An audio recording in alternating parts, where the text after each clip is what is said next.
use the bike route. In Italy, we haven't any bike route, okay?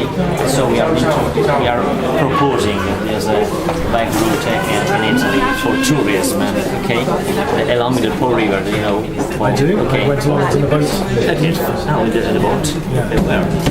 I was last year. I was in Venice. In Venice? And then I went from Venezia to Torino Okay. in a boat, and we went up the Po down the Po. Okay. And also with a bike? On a boat? No. No, wonderful. Okay. And last year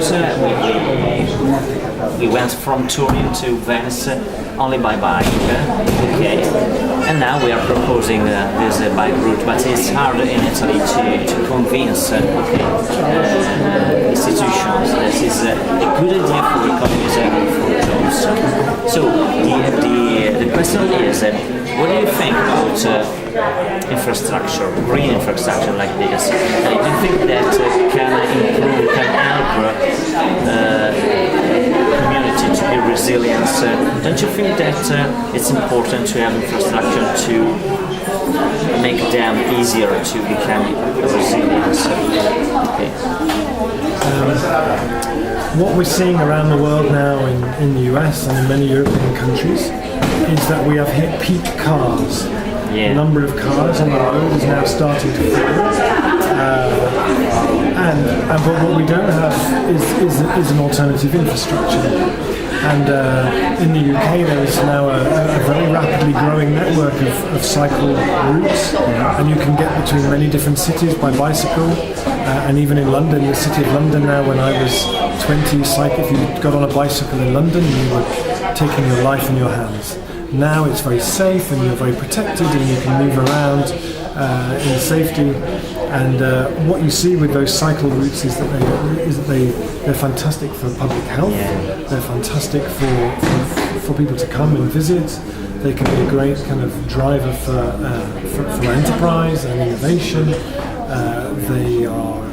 They're just a wonderful, wonderful thing. And actually, a cycle path to Venezia, I mean, people all around the world are going to want to cycle. Right? Yes, I'm sure. And as you know, for us, food and the landscape are two landmarks very important.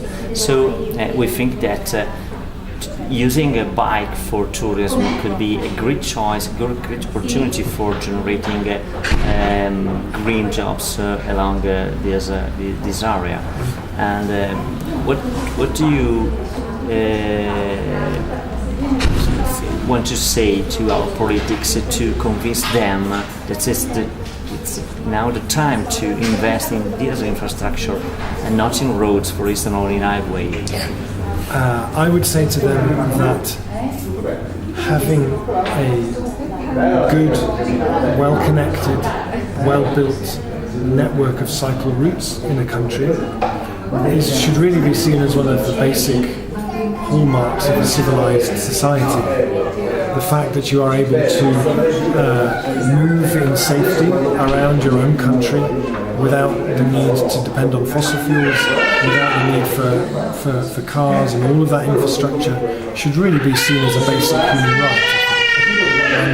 And I would suggest that maybe they come to England and they visit Sustrans, who are the organisation in the UK who build many of those cycling paths, and that maybe they allow them to take them by bicycle around some of the bicycle routes, and they see how those serve not just as transport routes, but also as places for all kinds of art projects and all kinds of small enterprises and places that become vital for families. You know, I think it's hard to, if you've never experienced a really good cycle path, you can't imagine it. But once you've seen one and once you've cycled on one, you can't imagine the world. So we can invite our politics to ride bikes, to learn how to become more resilient themselves and how to design new policies for the future. Come and go to Germany. Germany has an incredible network of cycle routes. I know. It's a basic thing. So if there are politicians who don't have that imagination, either you need to help them and support them to imagine it by seeing it, or elect other politicians who have some more imagination. Sure, exactly. Thank you so much, Rob. Veramente grazie.